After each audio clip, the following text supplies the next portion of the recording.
Մինչև մեր այսօրվա դասի անցնելը նախ ասեմ, որ քանի որ Հայաստանում ցավոք սրտի շատ ծանր էներգետիկ մթնոլորտ է ձևավորված եւ մարդիկ այդ պատճառով բազում էներգետիկ խնդիրներ ունեն, որոնք որ արտահայտվում են թե առողջության վատ տարածմամբ, թե հոգեբանական խնդիրներով, թե ընդհանուր մոլորվածության զգացողությամբ, ըստ այդմ բազում խնդրանքներին ի պատասխան մենք նոր շարք ենք սկսում անհատական հանդիպումների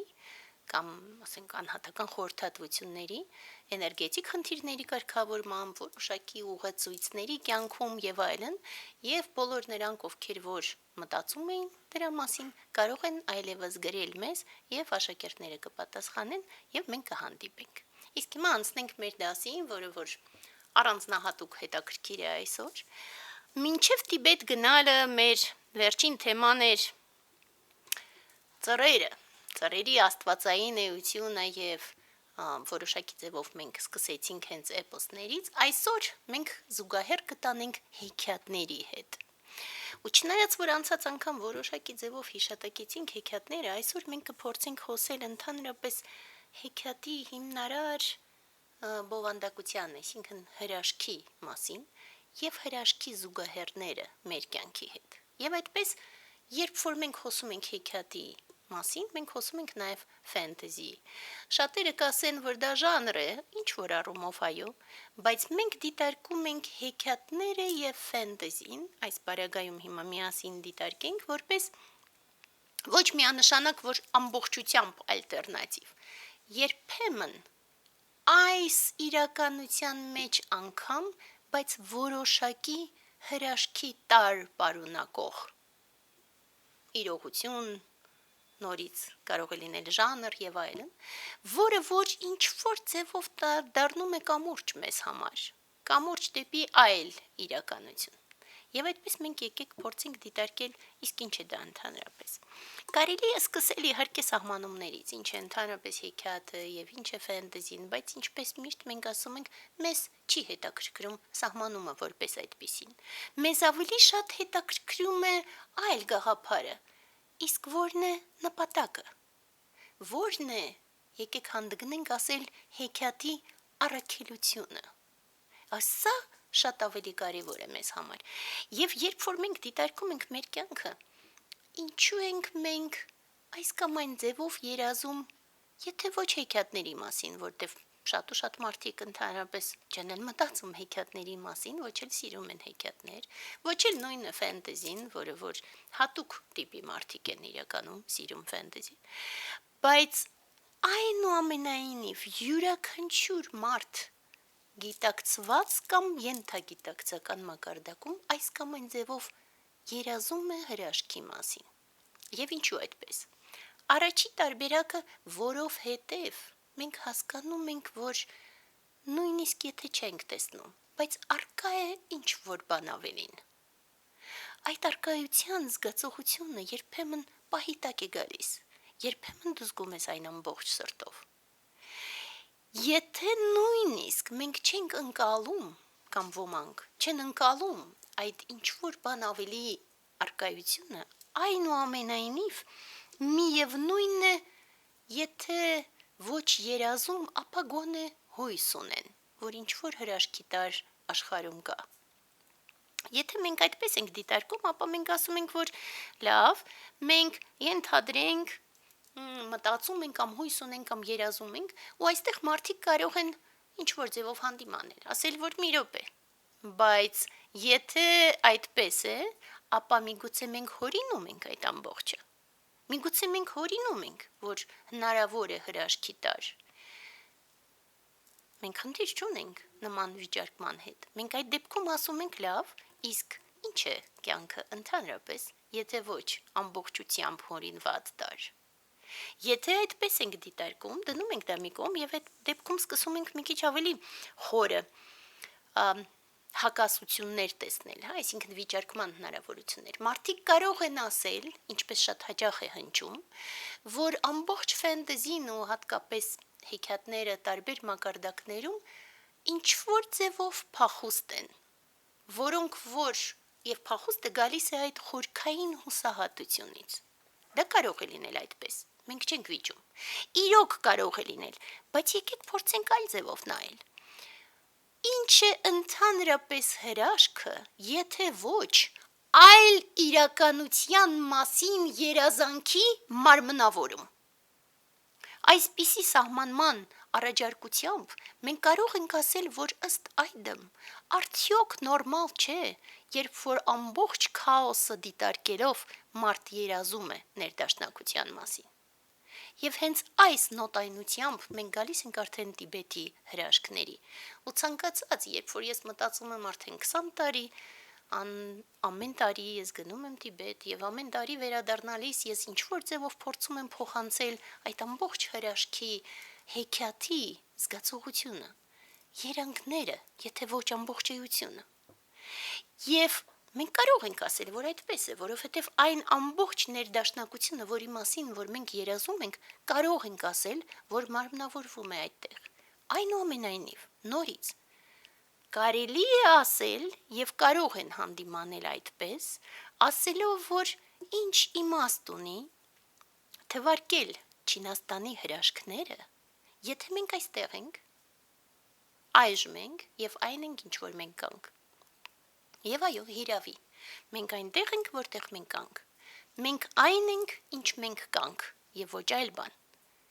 Բայց ինչու չդիտարկենք, որ մենք նաեւ մշտապես այն ենք, որ մենք կարող ենք լինել ըստ մեր էության։ Այս սա շատ առանցքային է, որովհետեւ երբ որ մարդ նայում է ու մտածում է, այսպիսին է իրականությունը։ Այն իրականությունը, որը այժմ է, կարող է առաջացնել միայն տառապանք։ Դա այդպես է, այո։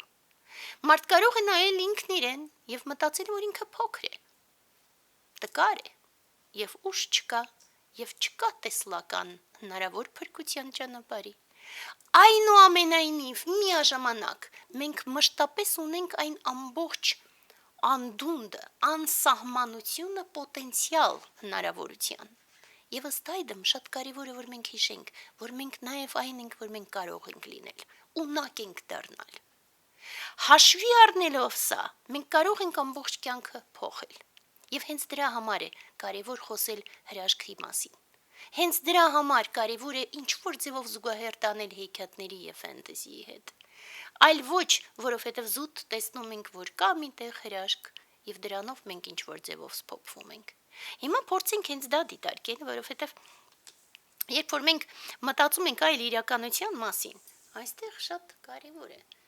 Մենք սկսում ենք փոքր բանից։ Մենք կարող ենք իհարկե միանգամից կտրուկ խոսել մեծ հրաշքների մասին, բայց դա կարող է առաջացնել ինչ-որ ձևով անդունդ, ճեղքում։ Կարող ես մտածել, որ դու ապրում ես այս հորիզոնական կյանքով, բայց չէ որ դու երազում ես նաև մեծի մասին, դա կարող է ճեղքում առաջացնել եւ փաստացի բերել դժբախտություն։ Բայց երբ որ մենք սկսում ենք փոքրից, այդ ժամանակ մենք աստիճանաբար ներբերում ենք հրաշք մեր կյանքի մեջ։ Ինչպես է դա արվում։ Փոքր բաներով, երբ որ դու մտածելով, որ ինչ որ միտեղ այդ հեքիաթը կա, ինչ որ ձևով դա սփոփում է ինձ, այո։ Մենք մտածում ենք, որ ոչինչ, որ մենք ծանր վիճակում ենք, բայց չէ որ միտեղ այդ ամբողջը կա եւ ըստ այդմ հնարավոր է, որ ամբողջը լինի այլ։ Նույնիսկ եթե այստեղ եւ այժմ դա չի փոխում մեզ, բայց այստեղից առաջանում է այն ամենակարևորը, ինչ որ ձևով թեկուս փոքր, ինչ որ ձևով թեկուս դեռ թույլ, բայց հույսը, որ այլը հնարավոր է։ Եվ այդ հույսը դրսևորվում է երբեմն շատ ավելի տարօրինակ ու փոքր մասշտաբներով, երբ որ մենք դիտարկելով իրավիճակը, չտեսնելով լուծման ճանապարհները, սկսում ենք մտածել, միգուցե հրաշքով այդ ամբողջը փոխվի։ Միգուցե փոքրիկ հրաշքի գործոն բավարար է, որ իրականությունը փոխվի։ Եվ դա նորմալ է, որ մենք այդպես մտածենք։ Պետք չէ մտածել, որ դա թուլություն է։ Հակառակը, դա ինչ-որ ձևով փոխում է ամբողջ պատկերացումը։ Ոնց որ անցած անգամ մենք ասում ենք,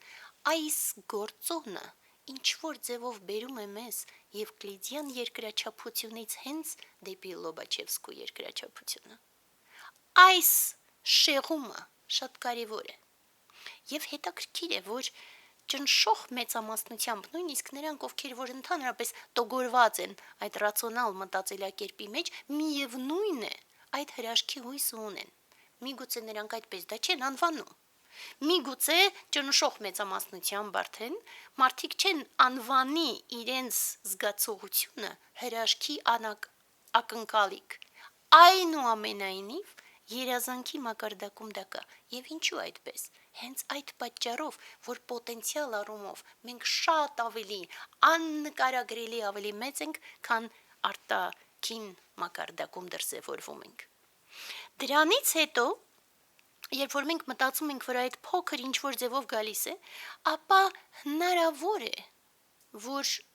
այդ մարդիկ, ովքեր որ երազում են հրաշքի մասին, հնարավոր է, որ դեռ չեն մտածում մեծ բաների մասին։ Հնարավոր է, որ դա դեռ այն ուղին չէ առ երկինք, որի մասին մենք անընդհատ ասում ենք։ Հնարավոր է։ Մենք կարող ենք տխրել, որ դա դեռ այդ մեծ ուղին չէ, այնուամենայնիվ այն ինչ որ ձևով երաշխիք է։ Ինչ որ ձևով կարելի է ասել անգամ խոստում է հետագա հրաշքի։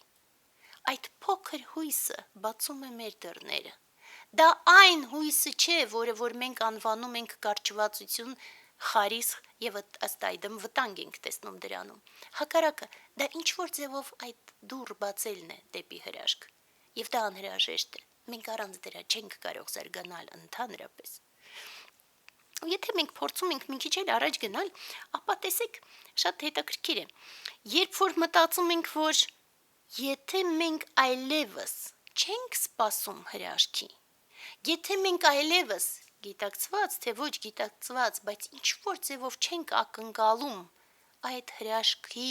մակարդակում հրաշալի փոփոխություն, դա նշանակում է, որ արդեն վերջն է։ Երբ որ հրաշքի գործոնը կա, մենք կարող ենք ասել ինչպես իջինգում է, դեռ վերջը չէ։ Այս սա մեզ համար առանցքային է։ Իհարկե, նորից կարող են ասել, որ բայց դրանում կա վտանգ,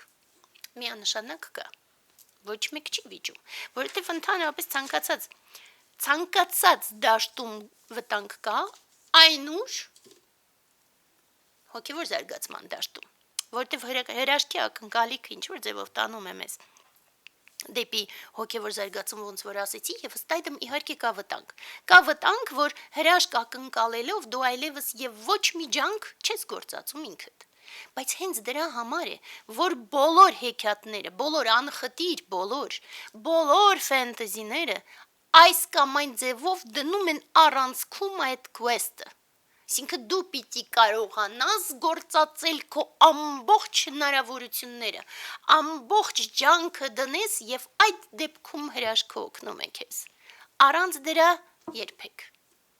Եվ դրանով մենք լուծում ենք այդ վտանգների հարցը։ Ինչ որ ձևով, ըստ այդմ, ես կարող եմ սահմանել կամ առաջարկել սահմանում, որ հեքիաթը այն է, երբ որ այս իրականության մեջ հնարավոր է հրաշքի գործոն, ֆենտեզին այլ իրականություն է ամբողջությամբ։ Ինչու է մեզ համար հետաքրքիր այս մոտեցումը կամ իմ կողմից առաջարկվող այս սահմանումը,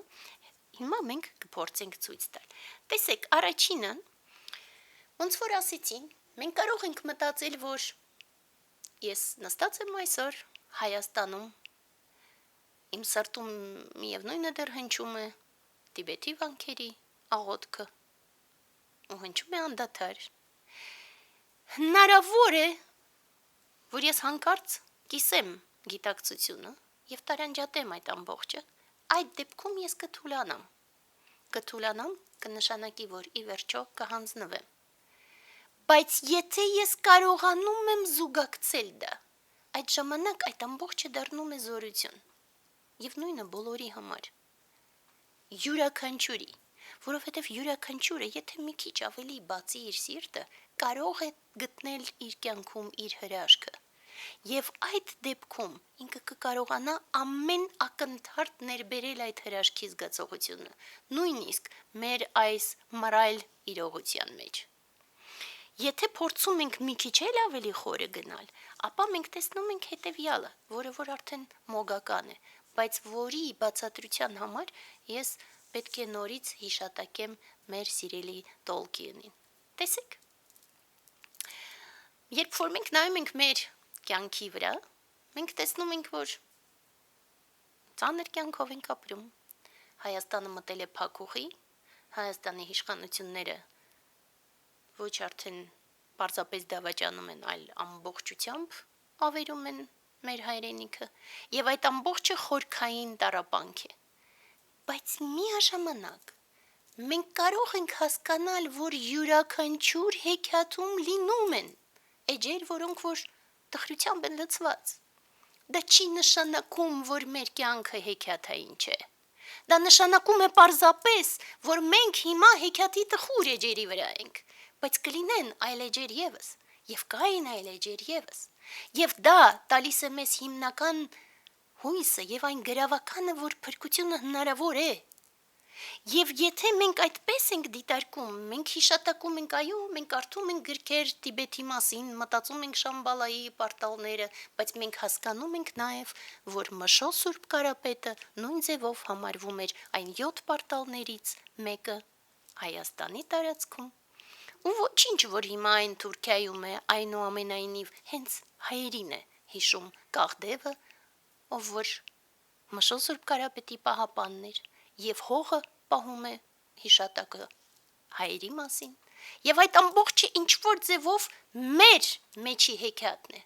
եւ հենց սա է կարևորը ստայդում, եւ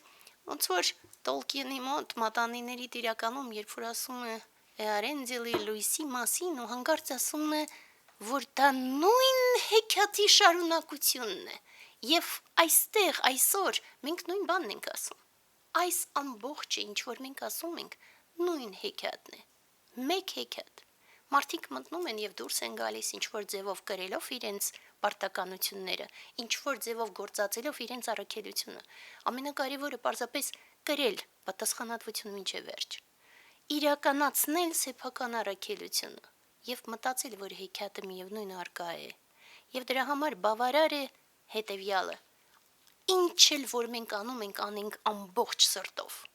Մաքրենք սիրտ այնքան, որ եւ ոչ մի բան չթողնենք յետևում, ամբողջությամբ սիրենք, ամբողջությամբ տեսնենք, ամբողջությամբ լսենք եւ ոչ մի բան չթողնենք յետևում։ Այնպես, ինչպես դա վերջի ակնթարթ լիներ նույնիսկ։ Եվ այդ դեպքում մենք ամբողջ սրտով սիրելով կարարենք։